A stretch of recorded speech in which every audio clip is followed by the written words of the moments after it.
नमस्कार फ्रेंड्स, आज हम कार्यपालिका का अध्ययन करेंगे। कार्यपालिका को एग्जीक्यूटिव कहा जाता है। फ्रेंड्स, सरकार के मुख्य तीन अंग होते हैं।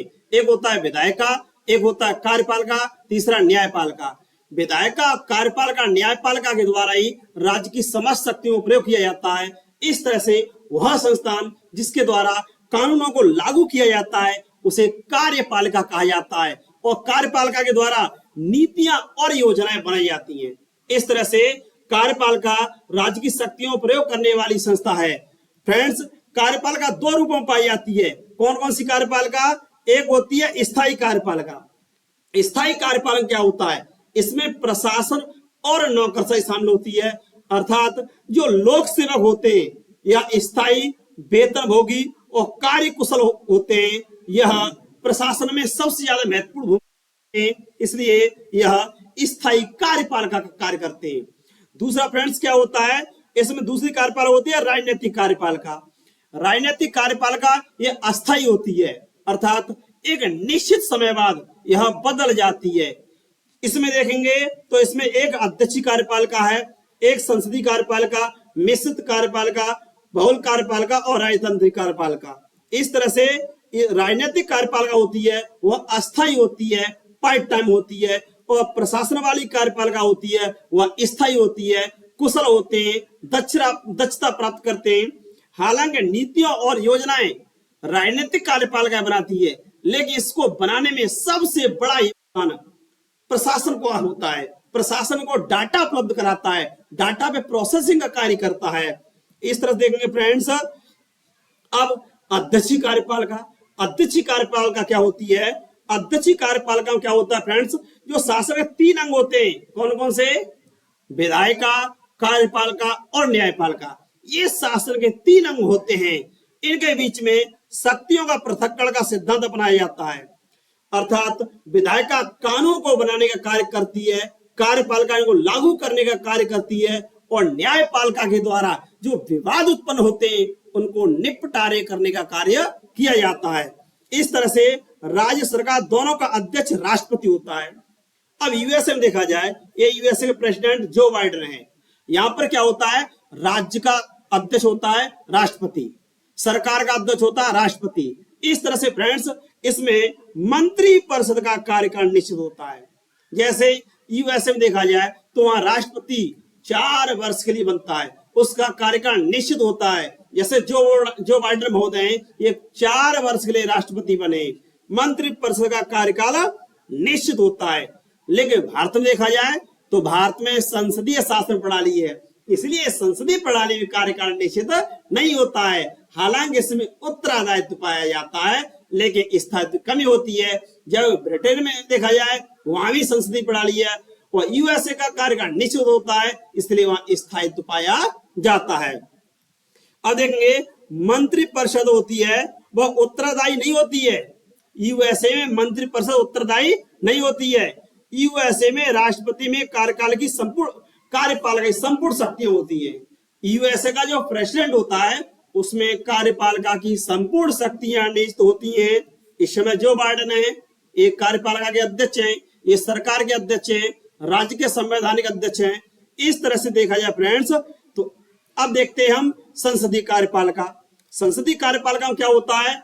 इसमें कार्यपालिका विधायिका के प्रति सामूहिक रूप से उत्तरदायित्व होता है। देखेंगे भारत में जो कार्यपालिका या मंत्री परिषद बनती है वह विधायिका के प्रति सामूहिक रूप से उत्तरदायी होती है। कैसे उत्तरदायी होती है?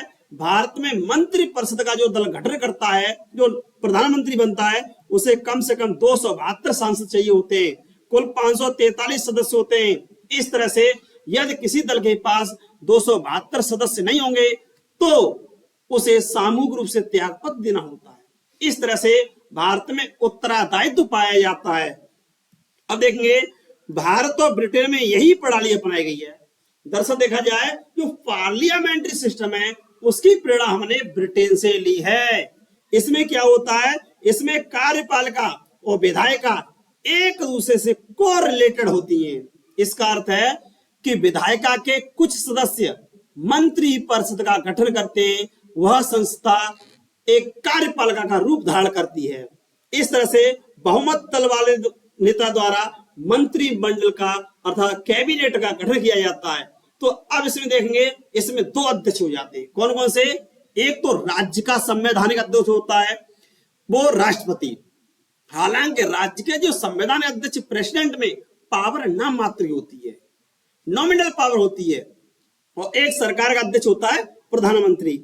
इस तरह से देखेंगे फ्रेंड्स, डॉक्टर राजेंद्र प्रसाद, आप इस इमेज में देख रहे हैं, डॉक्टर राजेंद्र प्रसाद भारत के पहले राष्ट्रपति बने थे और जवाहरलाल नेहरू भारत के पहले प्रधानमंत्री बने थे।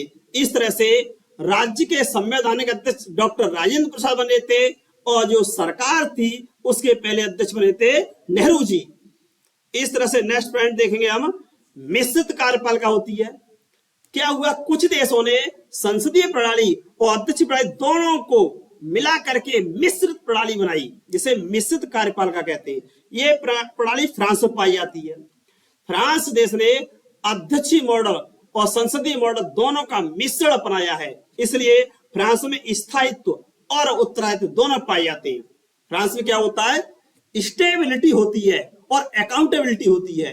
इस तरह से फ्रांस ने पार्लियामेंट्री सिस्टम और प्रेसिडेंशियल सिस्टम दोनों का मिश्रित रूप अपनाया है।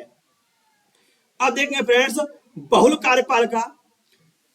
कुछ देश ऐसे हैं जहां बहुल कार्यपालिका अपनाएंगे, खासकर स्विट्जरलैंड। स्विट्जरलैंड में क्या है, बहुल कार्यपालिका है। बहुल कार्यपालिका में क्या होता है, इसमें जो कार्यपालिका होती है उसमें कुल 7 सदस्य होते हैं। ये 7 सदस्यों वाली सामूहिक मंत्री परिषद बनाई जाती है।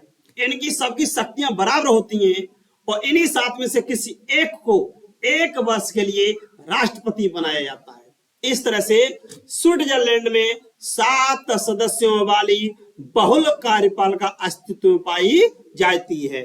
इसमें देखेंगे फ्रेंड्स, एक राष्ट्रपति होता है और कार्यकाल उसका 1 वर्ष होता है। तो इस तरह देखा हमने कि मिश्रित कार्यपालिका फ्रांस में पाई जाती है और बहुल कार्यपालिका स्विट्जरलैंड में पाई जाती है।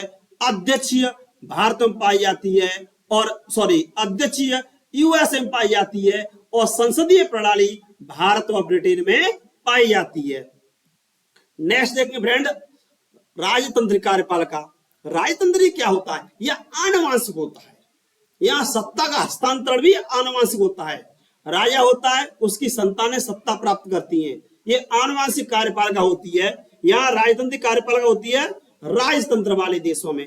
इन देशों में अत्यधिक शक्तिशाली होती है, क्योंकि उत्तरदायित्व होता नहीं है, निर्वाचित भी नहीं होते, इसलिए इनमें उत्तरदायित्व का अभाव पाया जाता है और शक्तिशाली कार्यपालिका पाई जाती है। ये प्रणाली है खाड़ी देशों में, सऊदी अरब, कुवैत। ये देखेंगे तो यहाँ पर क्या होता है, यहाँ स्थायित्व और उत्तरदायित्व दोनों में देखा जाए तो स्थायित्व पाया जाता है, लेकिन उत्तरदायित्व नहीं पाया जाता है, क्योंकि यहाँ जनता के द्वारा प्रतिनिधियों का निर्वाचन नहीं किया जाता है। यहाँ वोटिंग प्रणाली नहीं है, सरकार का चयन नहीं किया जाता है। तो इस तरह से फ्रेंड देखा जाए, राजतंत्र प्रणाली अच्छी नहीं मानी जाती, लेकिन संसदीय प्रणाली भारत और ब्रिटेन के संबंध में अच्छी मानी जाती है। यूएसए के संबंध में प्रेसिडेंशियल सिस्टम अच्छा माना जाता है। इस तरह से हम जाने फ्रेंड्स कि कार्यपालिका के द्वारा राज्य की शक्तियों का प्रयोग किया जाता है, कानूनों को लागू किया जाता है और नीतियां योजनाएं बनाई जाती हैं। यह फ्रेंड्स वीडियो अच्छा लगा हो तो उसको लाइक, शेयर और कमेंट करें। धन्यवाद।